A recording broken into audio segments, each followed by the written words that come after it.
You having fun yet? Oh, yeah, I'm having a blast. Thanks. Good. God, sucker teed off on that like he knew I was going to throw a fastball. He did know. How? I told him. Yes. And the next time you screech, it'll explode into millions of eardrums.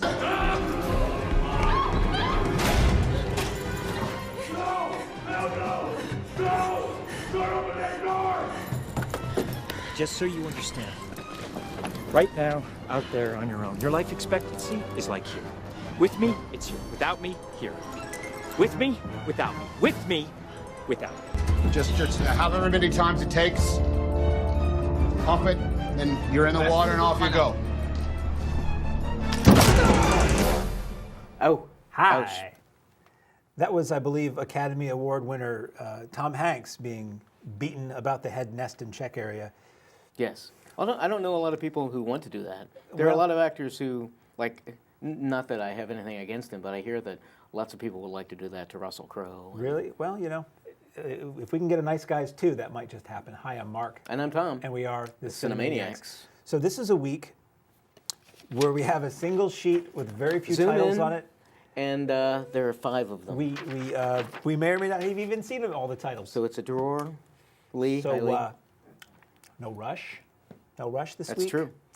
I was, and one of the reasons I like doing this show is I was not accosted, but that's the term that comes up. I was met by somebody at Hannaford just recently. I was shopping and By a public? Yes, a public person, and she just mentioned that she saw Get Out, and we chatted with her a little bit. And you know, that's obviously, I don't know how often that happens to you, Rarely. but you know, I think that happens a lot, and that's one of the things I like most about this is when people just stop us and chat about movies and things. It's nice to know that people watch. Right. I think to a large degree, like anything in public access, we're kind of doing this for So ourselves. I think I've met both of our viewers now. Both? I think I met the third one once. We haven't met Tom and his wife yet, No. but he.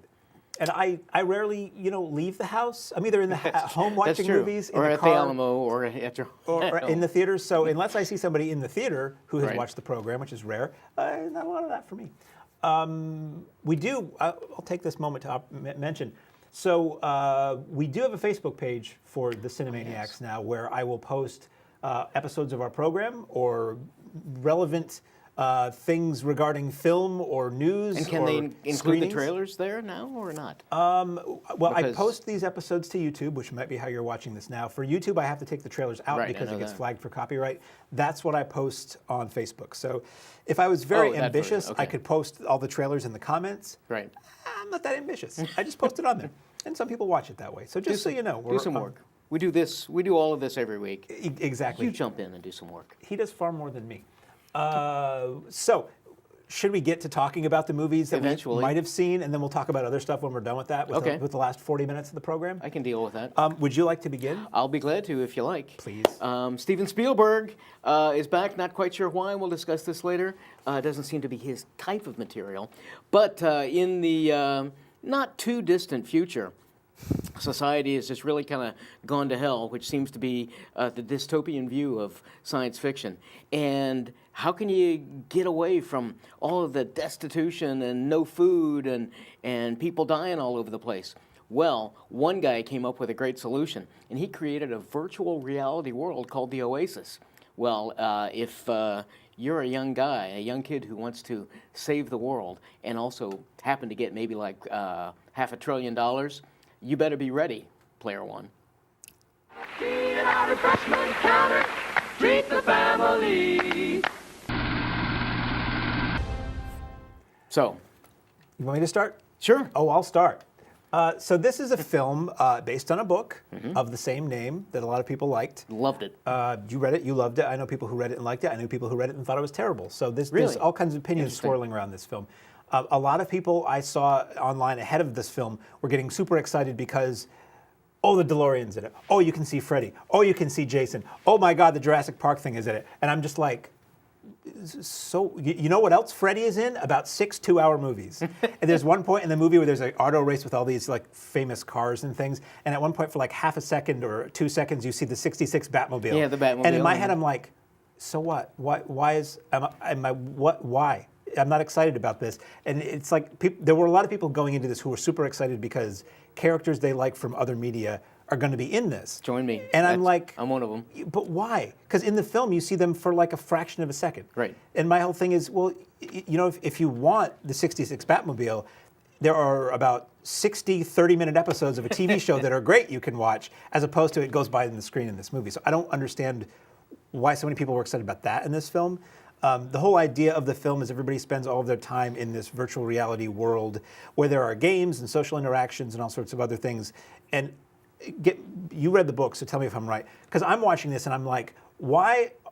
This is a world where everybody aged, like, say, like 30 and under are obsessed with culture from like 70 years earlier. And that's like all these kids around now going, you know, Benny Goodman's 5th album, the last album he did on Decca, right. and I'm like, that's ridiculous.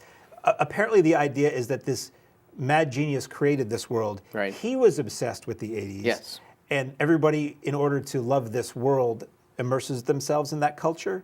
It's more the culture is immersed with all of this stuff because the guy created it. Yeah. And in particular, when he dies, you have to. And again, eventually, I want to talk about here's the movie, and then versus the book. And usually, I try to avoid that. But for some media, ones I really love, like Stephen King books, and this one, I have difficulty separating them. But the point being that when this guy dies, he creates this challenge, and he says there are 3 there's an Easter egg that's going to give you rights to the Oasis and $500 billion, and in order to get that, the Easter egg, you have to solve 3 riddles and get 3 keys. And in the book originally, and they pay some verbiage to it, but it really doesn't involve. You have to know all of this stuff. You have to know all of the 70s and 80s trivia, and so that's why, certainly in the book, and I think they pay lip service to it in this one. But yeah, in the movie, it doesn't make a lot of sense. It was a little more confusing to me because Yeah. at first I'm like, well, why are all these young people choosing to create? Right. You know, why do they want the DeLorean unless this is for them pretty old culture. Yeah. But eventually I got my head around that. So the whole name checking and referencing, or as I like to call it, jack into the 80s. There's not a lot of that in this. I mean, it's all there visually, but they don't dwell on all that stuff. I mean, there's a car race where you see the Jurassic Park Right. dinosaur and you see King Kong and one of the guys has the DeLorean. But it doesn't dwell on a lot of that. Like some people have said, that it's like a Where's Waldo thing. Like if you look really hard and don't pay attention to the action, you might see all these copywritten characters. This will be good on video. Everybody will freeze frame Right. and do frame Yep. grabs and all that. But for me, that was just clutter and distracting, so I didn't care about that. I don't care about video games. And for me, one of the most boring things in life is watching somebody else play a video game. And at Talk to times my it wife felt- about that. At times it felt like that. Like there's a big car race. The first big action set piece is this big car race where they're trying to Yeah. get from point A to point B. And that I'm like, I feel like I'm watching a video game and I don't care. Right. And it wasn't done so clearly visually that you could focus on a lot. Right. But there wasn't a lot of that. There's a couple big action scenes or game scenes or whatever in the movie, not too much. Most of it is this kid and this boy and a girl who sort of know each other through this virtual world, who are trying to help crack the code and find the key to winning all this. And there's an evil corporate bad guy who shows up, who is the bad guy, one of the bad guys in Rogue One. He's there trying to pull the strings and all that. Okay, so I didn't love it. I found it interesting enough the whole time it was going. This is a nearly 3-hour movie. Yeah, it is long. And it didn't really weigh on me while I was watching it. I mean, aspects I felt were repetitive when I thought about it walking out, but I was very surprised when I walked out of a 7 o'clock show and it was almost 10 o'clock. It was like, whoa. Because, of course, a frivolous movie about special effects and video games needs to be 3 hours. Doesn't it, though? Everybody in it was fine, I think. I didn't love the main character kid. He seemed a little Yeah. not great. But Didn't have a lot of personality to the him. thing about this movie, though, is you are seeing the virtual world, I think, more than the real world. Right. Like you see everybody put their goggles And on who at cares one point. about those characters? So after a while, well, the performance of the lead people are more voiceovers than they are anything else. And you see pretty well rendered, but still video gamey avatars for everybody who may look like real people. Didn't they may you look think like that was superheroes. intentional, though? That it didn't look Yeah, perfect? that in the VR world, they don't look, because I think so. I think Yeah, they're I not think so, supposed too. to. Though there were times where our lead's VR avatar or whatever, there were moments where I'm like, was this actually an actor right. that they're making look like a video game? There were a couple action moments toward the end where I'll have my beefs where there's a little bit of food toward the end of the movie in the real world, and the way it's shot, I'm like, if you would have pulled that frame out a little bit more, that would have been a stand up and cheer moment, but instead it's cut off like at the waist. I'm like, why are you doing it that way? And this is Spielberg. It's Spielberg. Who is a consummate filmmaker. And this is the thing too. Everybody who's getting all excited about this movie, it's going to have 80s music in it. Well, great, it's going to have all these characters I've seen before. Well, there are other places you see those too. Oh, Spielberg's doing it. And okay, hold on. When was the last time Spielberg made a movie that filled you with awe and wonder? Yeah, exactly. I'm not saying the man doesn't make good movies, but I'm going to say Jurassic Park? Jurassic Park Probably was the last one of those, oh my God. And while you're watching this movie, I'm realizing, I'm like, there's no memorable dialogue here. There are no memorable moments. I mean, Jurassic Park had all those big moments that you can think back on, and I haven't seen the movie in a while. But and groundbreaking effects. Artists outgrow their fertile period. It's okay. It happens to all of us. Musicians stop making great music. They can still make good music, but I mean, I'm a huge Beatle fan. I'm a huge McCartney fan. I don't know what the last album I would say was the last great McCartney album, but he still puts them out. Same with Billy Joel, and he sort of stopped. But anyway, just because Spielberg is doing this 80s movie, everybody was getting their pants were getting tight, that this was going to be, return to the movies I saw as a youth. You're not going to go back to the movies you saw as a youth. The same people can't do that anymore. Spielberg has been making very competent historical dramas for the last decade or so. Didn't he do The Post? Yes. Which was like exceptional to me. Too, so but, when did he do anyway, this one? Which is not to take anything away from anybody who saw this and liked it. I went in probably thinking I wasn't going to like this. I came out having been entertained. I liked the music they used in the movie. Visually, it looked great. I saw it at Keen Cinemas in 2D, so it was, no offense to Keen Cinemas, it was the most unspectacular way to see this. You can see this in IMAX, in 3D, Rumble-Rama, button-numbering chairs, whatever. I felt like the more of that you had in this probably would serve the movie better, just because it's about being in a virtual world. Right. So if you're in a movie along with these people who are wearing goggles and they have these suits in the film that in the real world let them feel pain or impacts, if you're in a chair that moves a little bit, you're closer to what the character is experiencing. If you're looking at an IMAX screen where these worlds they go into where 360 degrees, there's something neat to see. If there was a VR version of this, even better. So I know I'm rambling. I thought it was okay, but not. I think this is really more for big fans of the 80s, big fans of video games, which is neither of them are me. I lived through the 80s. My nostalgia for the 80s ended at about 1986. So I was done with the 80s before the 80s were done with the 80s. So what did you think, he who read the book? Well, you were talking about this movie being for people who are fascinated by the 80s and all those icons and things like that. That's what I was really looking forward to. I grew up playing all of these video games and was in high school and college radio and professional radio for quite a while, so I was familiar with all the music.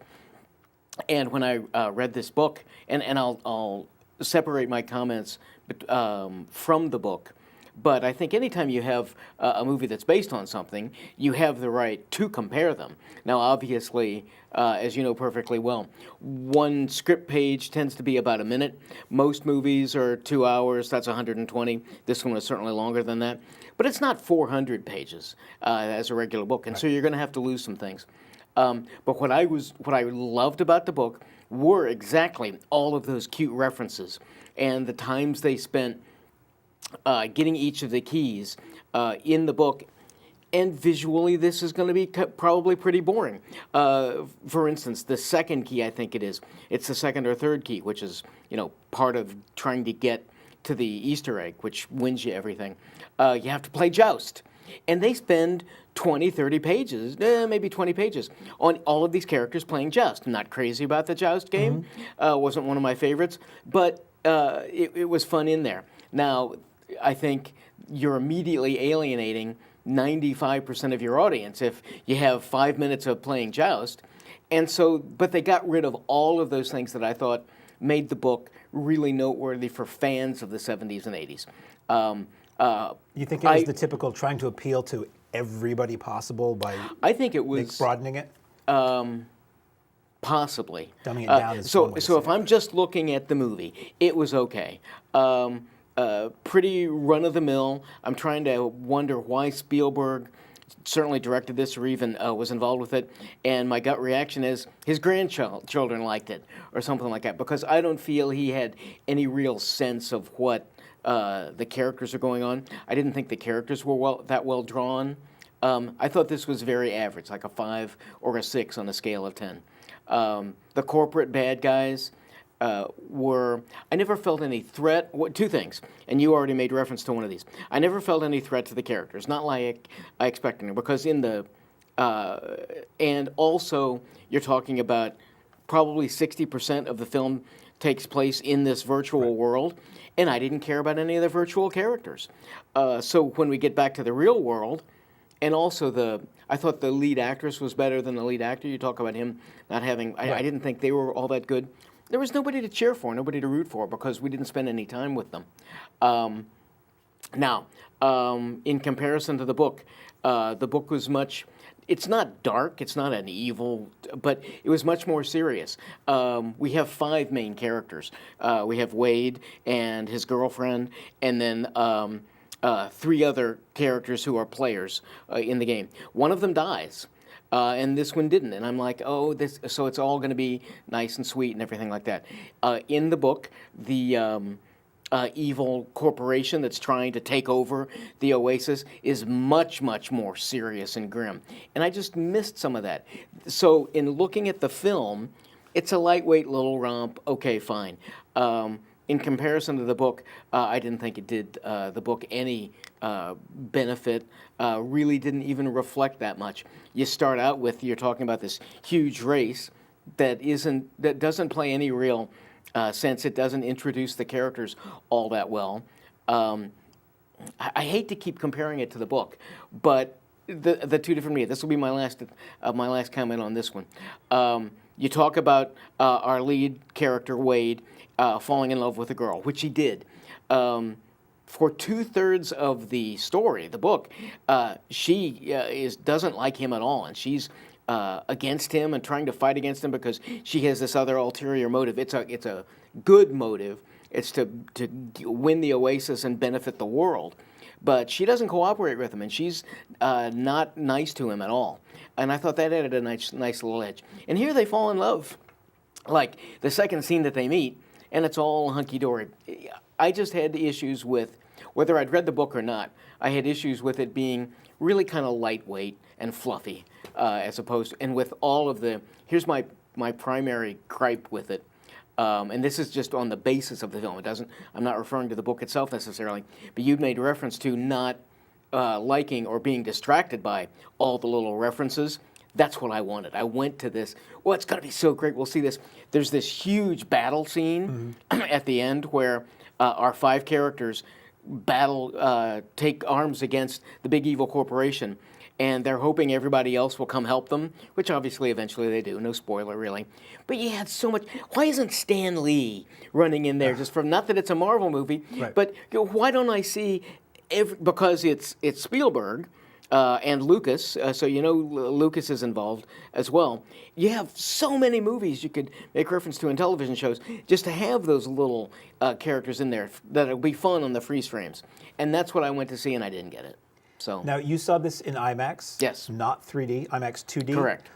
I don't think it's available IMAX 3D. At least it wasn't where I went to see it. I think it is. It was available in 3D and IMAX 2D. So we split on just the topic of 3D. Right. I love 3D because, hey, it's like stereo for your eyes, literally. But I feel like it's almost never utilized. Right, that's what... It's either it's something with my messed up eyes, where after a while my brain flattens out what I'm seeing, or the films don't do anything with it. Right. Mostly, lately, it's films that are shot in 2D and then converted via computer afterwards, so they're not shot, sing along if you know the words, they're not shot and cut properly for 3D. For 3D to work, you need your eyes and your mind need to take in something and see, okay, notice, okay, there's depth and there's planes of one of the earliest 3Ds, Avatar, did it right. Yeah. Because it did that. It took that approach, right. Now, so sometimes I'll see a movie in 2D and I'll look at it and I'll say, well, I know there's a 3D option and how would that have worked? And I bet it worked or I bet it didn't. Most of the times they don't. This one felt like it might work better, might work well in 3D because it did seem, Spielberg knows what he's doing. It did seem like there were moments that were, take this key, or just they let you breathe a little bit and look at the surroundings and the depth and all that. Now, a friend of mine said the 3D was not good in this. I haven't seen it that way, so I don't know. If I'd had to go see the 3D, what I was thinking was it could be really fun to have the 3D only occur in the VR world. That makes sense, and too. that could have been a lot of fun. But so, for IMAX, do you think that helped your enjoyment of the film? Yeah, absolutely. Because I mean, it's those worlds are so huge immersive. spectacle, particularly the race that you get at the beginning. I'd made mention before we came in here. Fortunately, I didn't do it on you. When it started, I was thinking I was going to be sick because it's this, and vroom, you're going all over the place. So yeah, it really did add to it. And it's this dystopian society where people live. They live in trailers. They're called the stacks. And it's like 20 trailers high, and it's just this awful area, and it really brought that across. Again, Spielberg's a consummate filmmaker. He knows how to make interesting films. I just think whoever, if he was involved, well, clearly he was involved, but whoever took the material and transferred it into film, into the screenplay, as you say, you had to make choices to cut because it can't be 5 hours long. But I just think they made the wrong choices. Just shy of 5 hours long. Exactly. My last comment on the film is just set it in England. Just set it in London. Just set it in London. Everybody in this movie, except for a couple people, are British. I am cursed or blessed with the ability to sniff out with my ears fake American accents, Fomerican as I call it, and I find it really annoying. And I'm like, either find the 12 Americans that are working actors in London or just set it in England, because it really doesn't matter where it's set. Right. But it bugs the hell out of me when I see everybody curling their R's and going all nasal, and it seems really phony. So, speaking of Tyler Perry. We were. Why wasn't he in this? Tyler Perry is back out of the fat drag suit with a drama thriller starring, I'm going to look just to make sure. Yeah, maybe not. So, wait, is this the one I thought it was? Okay, I'm going to read this because this is not the movie I thought it was. Pardon me while I show my lack of professionality. These people are like, oh, what's it like to be a professional movie critic? And I'm like, first of all, professional, and second of all, I'm a guy who just talks about movies on TV. A faithful wife, tired of standing by her devious husband, is enraged when it becomes clear that she has been betrayed. Taraji P. Henson stars in Tyler Perry's Acrimony. I thought it was the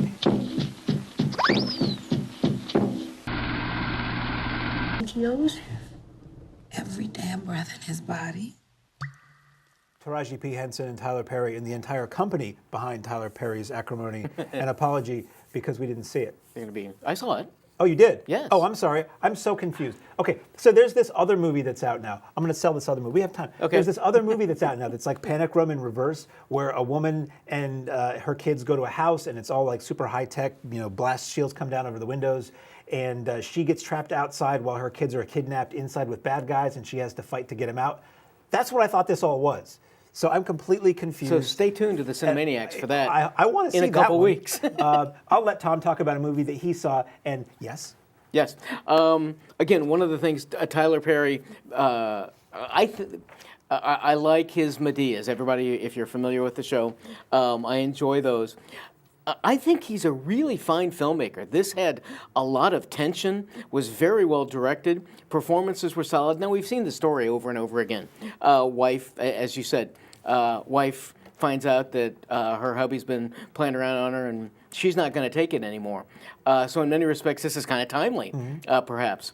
But performances were real good. I didn't recognize any of the people, and in many respects, any of the actors. So I think that, for me, helps me get into the story even more. Yeah. But I went into this and came out of this just with even more respect for Tyler Perry as a filmmaker. He puts out a movie a month, pretty much. But he writes his own stuff. He directs his own stuff. Usually he performs in his own things. And if you were interested in the trailer, it's highly suspenseful. And I just keep thinking, what am I going to see of his that, and I'm not saying Medea is a Strangelove or anything like that. Again, but I still enjoy those. It is a Strangelove. It is a Strangelove with all of those. That's true. I'm waiting for him to make something that I just thought, for what it was trying to be, isn't all that great, because I thought Acrimony was quite solid. So successful as a drama, successful as a thriller. Yeah. Did this lack? See, the weird thing about the Medea movies, and those are something way different than we're Right, talking about now. right. But the weird thing about the Medea movies is that they look like wacky goofball comedies, and then they get really serious. But the serious is like cheesy Yeah, melodrama. last act is, let's all get together and love each other. And So this movie was lacking the cheesy aspect. Oh, yeah. Like the drama was like yeah, adult this good was drama. straight Okay. out very serious. There was yeah. something else of his that we saw for the show. I don't remember the title, where he was a businessman. A lawyer or a business, yeah, right. And there was a woman who was like she was part of the cleaning staff in the Right. building he worked, and they had some Yeah, sort of I relationship. It was solid and good Yeah, for I what it forget was. the name of that, but he was real good in that. That's what made me know that he could do good work that wasn't this goofy Medea stuff. Right. So, yeah. Well, and he also was in Star Trek too. So he was the admiral who gave little small role for him. That's why you give him the repeated pass. That's probably it.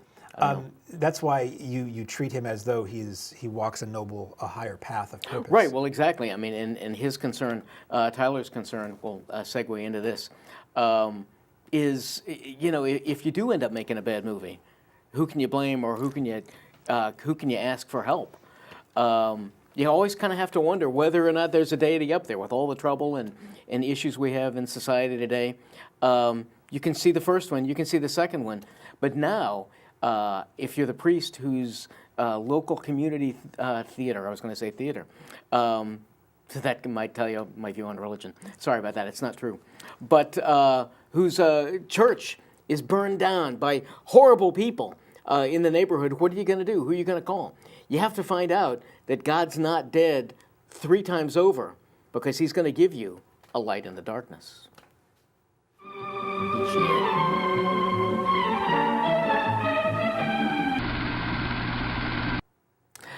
So, I laughed out loud at the first one, not because of the content. This isn't pro or the movie is very pro religion and Christianity in particular, and about your belief in God, and that's how people get through calamities and things like that. I didn't see this one. I saw the first 2, God's Not Dead 1 and God's Not Dead 2. That was enough. Kevin Sorbo in the first one, and there were laugh out loud moments. These, in particular, the second and this one looks like super high production values. I mean, there's real money behind these things because they're made really well. I'm just wondering, and I'm going to be cliche and say, aren't you preaching to the choir? Are the filmmakers trying to persuade me over to their religion, or if you're not religious to suddenly become so or not?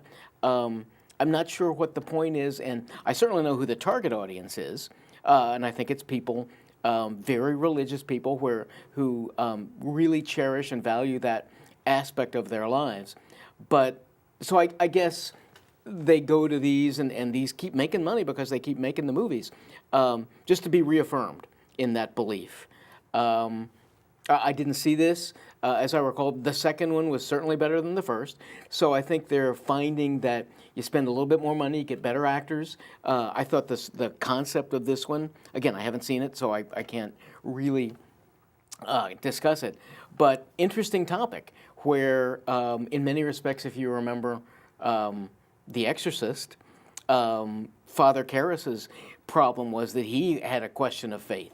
And I think that's a real interesting approach because my understanding in this one is this pastor's church burns down. How's he going to take that? And so I think maybe I'm not really sure where I'm going with this. Ultimately, I'm just kind of presenting it out there. If once again, if it looks interesting to you, I think this should be pretty easy to find wherever you are locally. But I just kind of wonder why necessarily these are made. I don't get the sense, you can't lose money on them because you're not going to get financed again. But I don't get the sense that these are made primarily to make, produced primarily to make money. I think they're produced primarily to get the word out. I'm sure that they're produced primarily to make money from the niche audience that it's for. Right. Because as you said, if they didn't make money, they wouldn't keep making. Right. Nobody's doing this for charity. I didn't see it either, so take that as informational. I did see the first one, and it was awful. It was. I'm not a religious person, but at the same time, I would watch a movie that. Ten Commandments is a great movie. Right, and I forget you and I were talking while this was playing. When's most recently been the one that wasn't like forcing it down your throat? The problem is these are cheesy. like the Fireproof or the one that was about cops that we Right. saw that was made by the same people. I don't remember the name of it, but Yeah. Greg Kinnear was in one recently that I thought was really quite That was the good. one about his son Yes, allegedly dies talked and to God or something like Right. that, or said they came to heaven. That was one of the few that was well produced, and it wasn't so cheesy in its one-sidedness. But most of these are, and I look at anybody who's not already converted, and I can't imagine many would watch a film like this and be like, I've seen the light. They would Right. probably laugh at it. Right. And it's because of how they're made and the way they're made. And I'm legitimately curious and open to seeing something like this that doesn't come off as so one-sided. And so anybody questions us, who questions us as a mustache twirling, right. heartless, cad or something like that. So at any rate, this is playing out and about. Mm-hmm. There are two other religious themes filmed that were I can't remember the title of one, but it's playing in Wilton, New Hampshire. It's about the story behind some big Christian radio rock hit of recent years. And there's one called The Apostle Paul, which is more of a straight Right. biblical biopic film. I don't know how long those will stay in theaters. I think they were put out a week or two in advance of Easter. They may linger, but I think these do have a limited audience, so I think everybody who's interested goes and they sort of fade away pretty Right. quickly.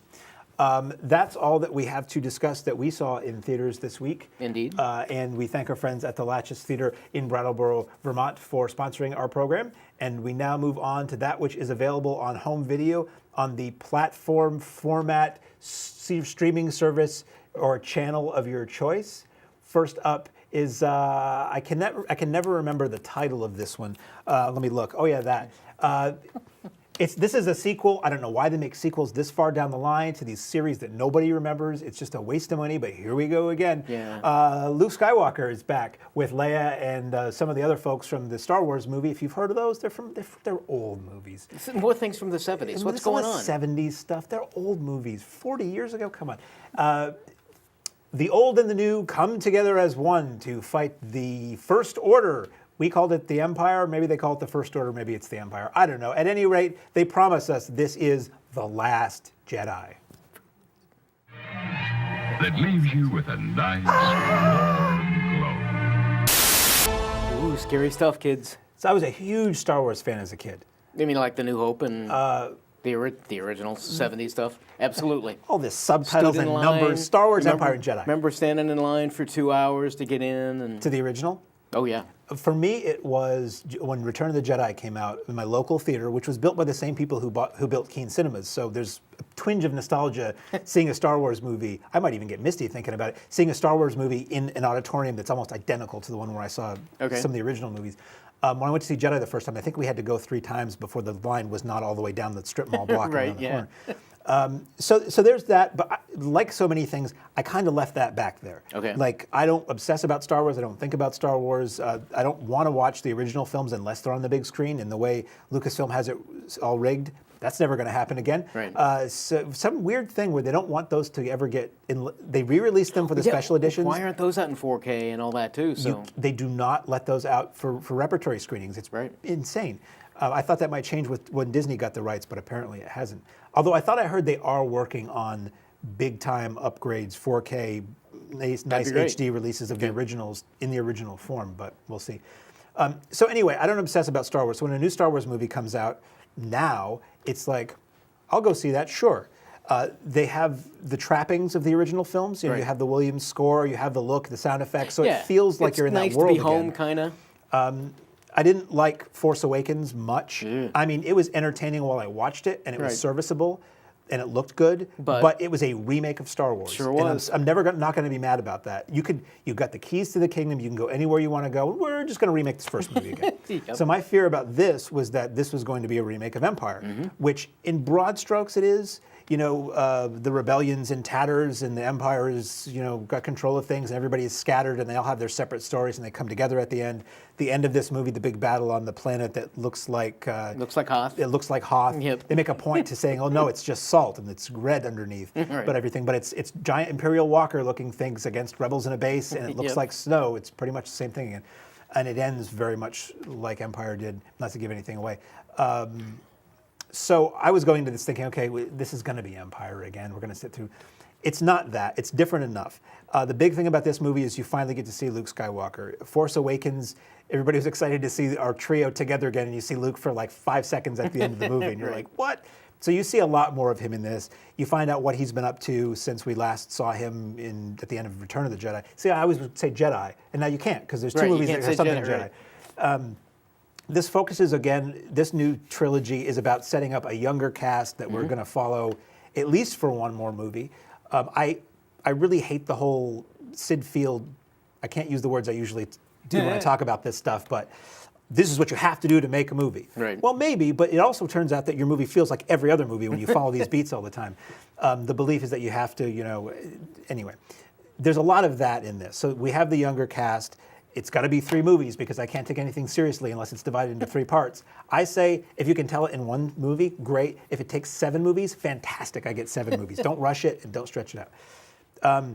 So our heroes from the first movie are getting back together. The Empire is hot on their heels. You spend a lot more time with Leia than you did the last time. And that was the big question with this was, Carrie Fisher died before this movie came out. Right. So what do we have of her in this movie?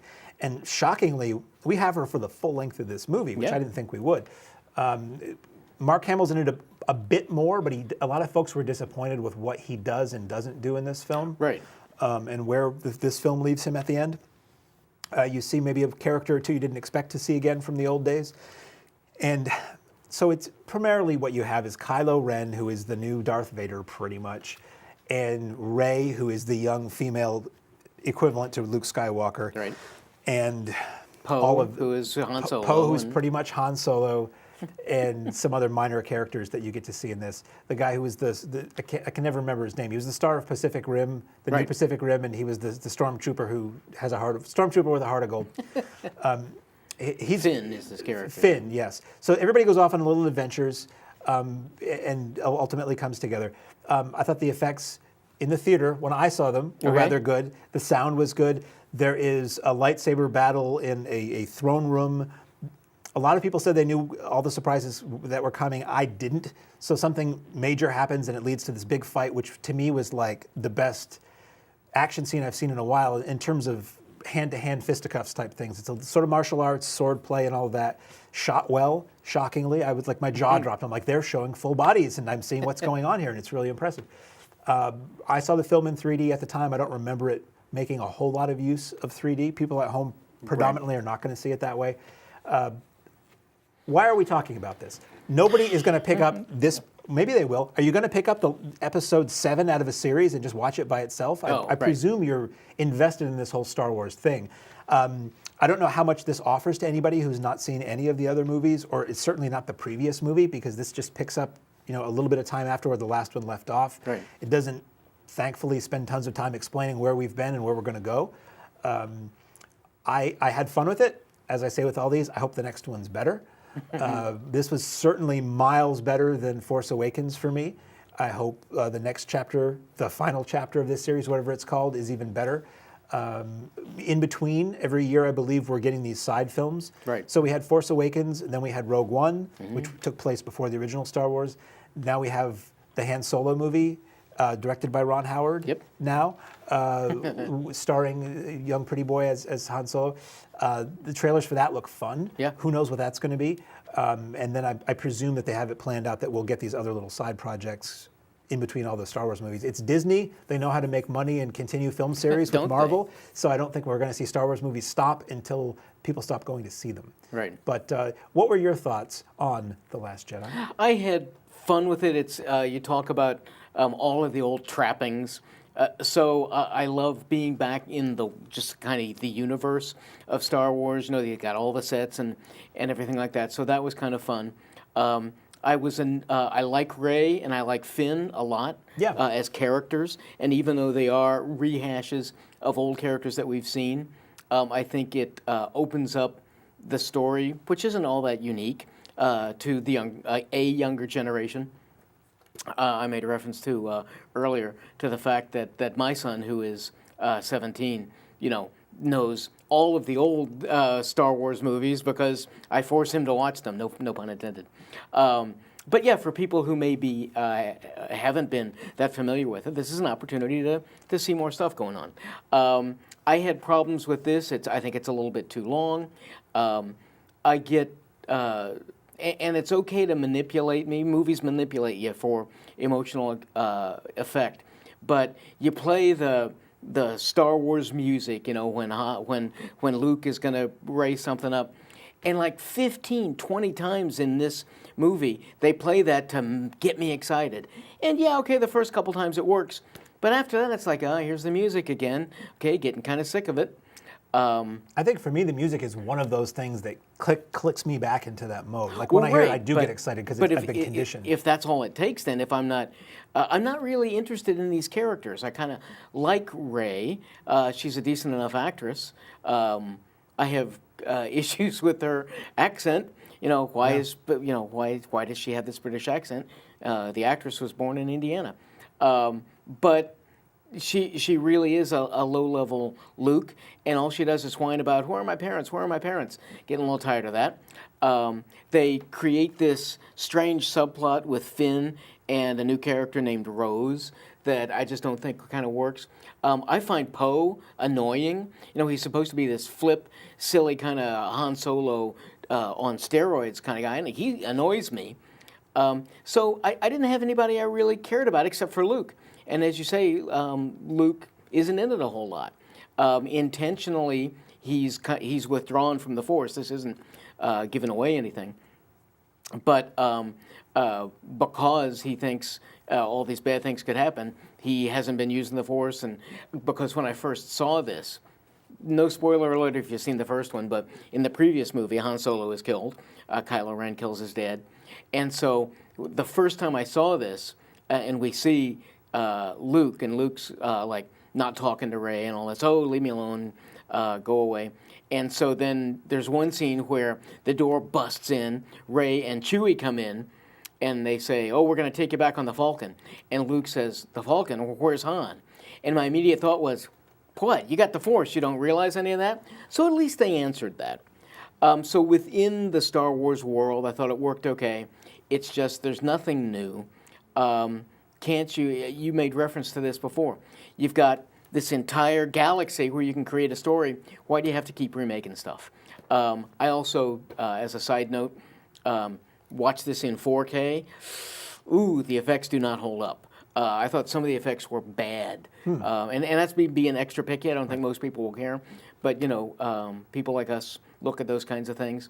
So, yeah, just grab it on Blu-ray or something like that. You didn't feel like there were too many instances of, like, fisticuffs? There's lots of things blowing up. Yeah. But the one thing that I was missing, really, was Bruce Willis. Don't you need Bruce Willis? Working on a little segue there. But while Bruce is back, you can kind of say that maybe he's going to help out a buddy of his whose sister is abducted. And so this guy has to find a whole bunch of his old military friends to go try to save her before the bad guys kill her, for obvious reasons. They're going to talk a little bit. They're going to drive around, but you can be sure that there are going to be a few acts of violence. Mommy, look what I built! Jimmy, please, not now. I'm too busy. Okay, so nothing terribly unique. All I want to see, and is similar to Death Wish, is Bruce, being Bruce and blowing stuff up and shooting people and coming up with some quippy lines. My concern about this, and I eventually ended up, I didn't see this in the theaters, I eventually ended up renting this yesterday. As I'm watching the trailer, I'm like, is this going to be one of those where they say starring Bruce Willis and he's in it for like 5 minutes? Mm-hmm. And I could see that machination throughout. But, they begin it with him, they end the trailer with him and everything. I'm thinking like, okay, I'll give it a shot. Nope. Bruce is in it for like about 5 minutes. And it's mostly these other guys going. And the action was okay. We've seen it a zillion times. But if you're looking for Bruce to be the star of acts of violence, look someplace else. I feel like if you see anything pop up in however you get home video now, and it's new and it's Bruce Willis and you haven't heard of it, it's going to be another one of these where he was there for like a day. Right. And it's weird how he went from this huge box office star, megastar, to a few failures, and then you don't hear from him for a while, and now he's in a lot of these straight-to-video movies, but again, for like 5 minutes. Right. Now, he was in the new Death Wish that came out, was supposed to come out a long time ago, came out, and has sunk like a rock apparently. So I don't know if maybe his time Is he the just kiss has of death? passed. I don't know. I would like to see people like him and Schwarzenegger and Stallone, who I think really shouldn't be doing action anymore, Right. move into drama. Because as much as it seems silly for Schwarzenegger, he was in that film Aftermath, and he was pretty good in it. I agree. And that was not an action movie. Right. And Bruce Willis didn't start off as an action star. He made Die Hard, and that made him an he was a action comedy star. He was star a comedy guy. and moonlighting. So, and he did, the whole 9 yards and all that stuff. So I'd like Those to were see great. him, if anybody would let him move, or if he wanted to, move back into, acting again and not just, shooting Right. guns and stuff. Yeah. Speaking of and stuff, Yes. that's it. We're pretty much done. We blabbed about 2 movies for most of Yep. a full hour. Next week, a film entitled Something Blockers is coming out. And It's a Quiet Place. Which I'm actually very excited about. A Quiet Place, which Yeah. is the first step in being disappointed by a film, is looking forward to it. Probably so. So until next week, I'm Mark. And I'm Tom. And we are the Cinemaniacs.